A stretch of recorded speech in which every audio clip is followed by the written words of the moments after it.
Ever have one of those days where your entire world flips upside down, all because of someone else's screw-up? Yeah, that was me. The day Karen's daughter swiped my car, smashed it while trying to outrun the cops, and somehow, miraculously, her mom tried to pin the whole thing on me. Let me take you back to the start. It was a quiet Saturday morning, the kind where the sun hits just right, your coffee's steaming, and you've actually caught up on sleep for once. I was in my driveway, admiring my pride and joy, my midnight blue BMW M4. I'd busted my butt for years to get that car. It wasn't just metal and leather, it was proof I'd clawed my way out of the grind. Living in an HOA neighborhood comes with a cast of characters. Most are decent enough, some, not so much. And then there's Karen. You know the type, clipboard in hand, sunglasses perched on her nose, permanent scowl, always griping about the lawn, garbage bins, or the wrong shade of mailbox paint. Her daughter, Tessa, was her exact opposite, loud,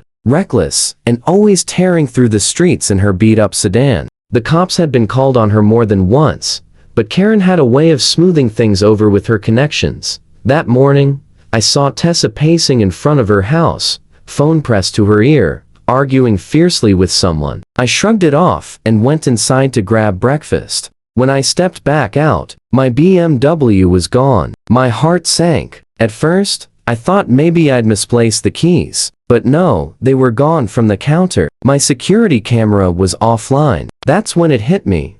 Someone had taken my car. 10 minutes later, sirens wailed down the street. My phone buzzed. An unknown number. I answered. A police officer's voice came through. "Sir, is this the owner of a midnight blue BMW M4?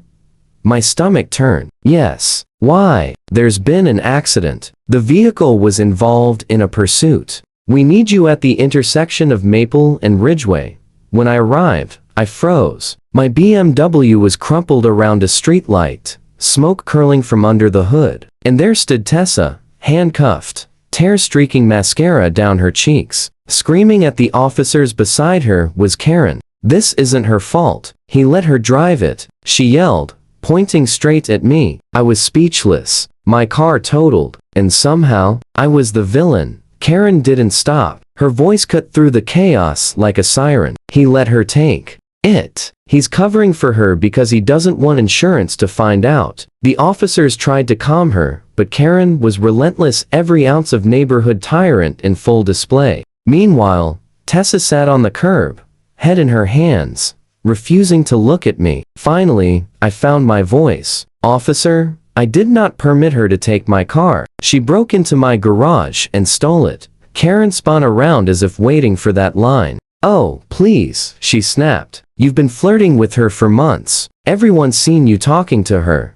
That hit like a punch to the gut. I hadn't even spoken to Tessa more than a handful of times, always about her reckless driving. The officer looked between us, trying to make sense of the scene. Then he said the thing that made my blood run cold. "Sir, we'll need to review your home security footage to confirm what happened, except my cameras had been disconnected." Karen smirked, like she'd known all along. "Oh, how convenient," she said, dripping with sarcasm. "No footage, no proof." The police impounded the car. I was told to come to the station later for a full statement. But the real nightmare began the next morning. By sunrise, it felt like every neighbor knew my street, thanks to Karen going door to door with her version of the story. I supposedly gave her daughter the keys after a few drinks. And now, I was trying to frame Tessa to dodge paying for damages. Then came the email, an HOA emergency meeting notice. Subject line: incident involving resident safety and property damage. That evening,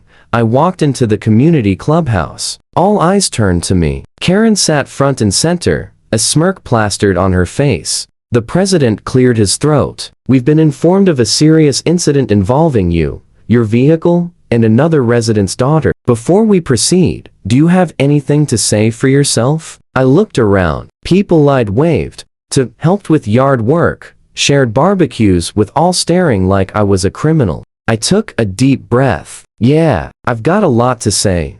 I stood there, facing the HOA board like a defendant on trial. Karen's smug grin never wavered as she whispered theatrically to the woman next to her. The president, Mr. Donnelly, folded his arms. We've heard some troubling allegations. The president began slowly. That your vehicle was involved in a police chase, and that you may have. He paused, clearing his throat, letting the weight of the accusation hang in the room. My pulse thudded in my ears. That's a lie, I said, keeping my voice steady. Tessa stole my car. My security system was disabled before it even happened. Karen cut in, her voice dripping with fake sweetness. Oh, come on. You expect us to believe she just broke into your garage in broad daylight? I turned to her, unwavering. That's exactly what happened. So, where's your proof? She crossed her arms, smug. You don't have any proof. She shot back, as if the victory was already hers. That's when I remembered something she didn't know I still had. My BMW had an internal dash cam with automatic cloud backup. The moment the ignition started, footage was uploaded instantly. I hadn't checked it yet. My phone had been blowing up with insurance calls and police notifications all morning. But now was the time. Right there in front of everyone, I pulled out my phone, opened the app, and scrolled to that morning's timestamp. The room went silent. I hit play. The video showed my garage. The door creaked open slowly, and there was Tessa, hoodie up, sneaking inside like a thief. She unplugged my security camera, rifled through the workbench, and found my spare keys. Then came the engine's roar. She smirked at the dash cam before backing out and peeling down the street. The audio even caught her final words. Let's see if they catch me now. The room collectively gasped. Karen went pale. I locked eyes with her. So, Karen, do you still think I let her borrow it? For once, she had no words. The HOA president leaned back in his chair, exhaling. Well, I think that settles it. We'll be issuing a statement clearing your name.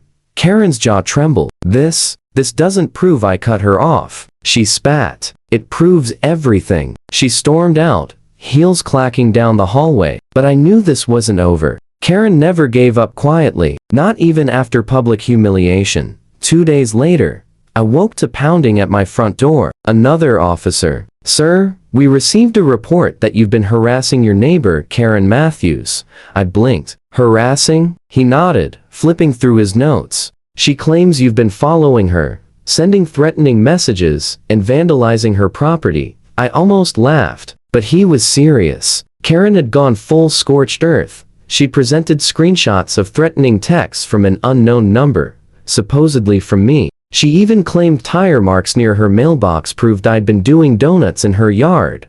Luckily, I had one thing she hadn't counted on: proof. I pulled up my Ring footage showing that at all times, she accused me of harassment. I was either asleep or not home. The officer reviewed it, nodded, and sighed. We'll file this as a false report for now. Just be careful. She seems determined. Determined barely covered it. Over the next week, nasty notes appeared on my doorstep. Someone egged my front window. Trash cans mysteriously toppled each morning. Clearly, her doing, but catching her. That was another story. I set a trap. A motion-activated camera disguised as a garden light near my driveway. 3 nights later, jackpot. The footage caught Karen sneaking onto my property in a robe at 2 o'clock a.m., flinging eggs at my house like an unhinged teenager. I sent it straight to the HOA and the police. The next day, she was served with a restraining order, but the final blow came from her own daughter. Tessa reached out not to apologize, but to vent. Her mom had forced her to lie, threatening to cut her off financially if she didn't. The stress had been crushing her since the crash. Tessa gave a written statement to the police, confirming everything: the theft, the lies, the cover-up. Within a week, Karen's reputation crumbled. She was removed from the HOA board and fined for false reports and property damage. As for me, insurance replaced the BMW. I got a brand new car, and for the first time in years, a peaceful neighborhood. Sometimes karma doesn't need a push, it just needs patience. Karen may have lost this battle, but HOA nightmares never really end.